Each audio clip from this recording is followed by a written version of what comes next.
السلام عليكم ورحمة الله. معكم دكتور كوين من كوين انترناشونال جروب. أول حاجة ما تنسوا تدعوا لأهلنا في السودان، ربنا يشفي الجرحى ويرحم الشهداء ويرجع السودان أفضل من الأول إن شاء الله. وما تنسوا كمان تدعوا لأهلنا في غزة، ربنا ينصرهم على الظالمين. وأدعو لي أنا معاكم، ربنا يسهل أمري ويسدد خطاي ويهديني إلى الصراط المستقيم. دواء إذا أخذناه ممكن يعمل لنا مشاكل لحياتنا وقد تصل إلى الوفاة. فهيدي بكلم نشوف الدواء ده شنو. هيدي بكلم معناها يلا نشوف باللغة التركية.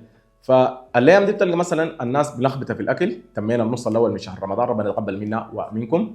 فبتلقى الواحد مثلا وقت الفطور اكل كثير ولخبط في الاكل، واكل الاخضر واكل اليابس، ويجي يمسك بطنه ويقول لك يا اخي والله انا حاسس بانه عايز ارجع او عندي غثيان او عندي طمام. فبيمشي بياخد دواء الموتيليوم، دواء معروف ودواء مشهور جدا جدا. دواء الموتيليوم الاسم العلمي له الدوم بيريدون.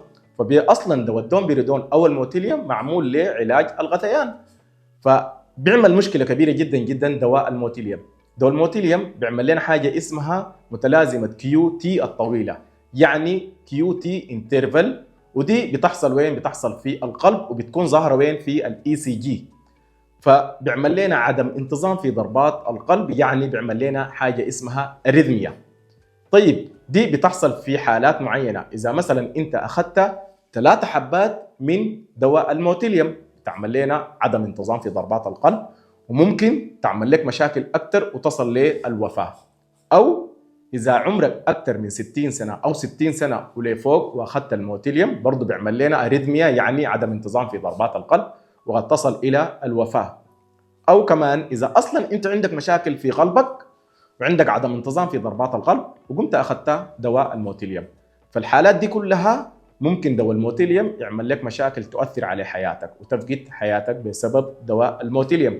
فالحل بسيط جدا جدا، ما بس لما يكون عندك ترجيع او عندك طمام او حاسس بغثيان تمشي وتاخذ من اي صيدليه دواء الموتيليوم وتاخذ منه مثلا 3 حبات، او عمرك يكون اكثر من 60 او 60 سنه ولفوق وتاخذ دواء الموتيليوم، او اصلا عندك مشاكل بتاعه عدم انتظام في ضربات القلب يعني عندك اريثميا وتاخذ دواء الموتيليوم. ممكن تاخده بس باستشاره الطبيب، او في حالات ضروره جدا جدا، يعني تكون انت الطمام كثير جدا جدا عليك وما في اي حاجه ثانيه له وما قادر تتحمل، بالكثير خذ حبه واحده.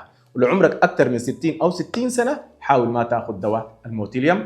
وربنا يحفظكم وربنا يتقبل منا ومنكم. وما تنسوا كمان تعملوا لنا اللايك والشير والسبسكرايب، وانتظرونا ان شاء الله في الفيديوهات الجايه، وورونا نتكلم لكم عن شنو في الفيديوهات الجايه ان شاء الله. كنت معاكم انا دكتور كوين من كوين انترناشونال جروب، وشكرا لكم.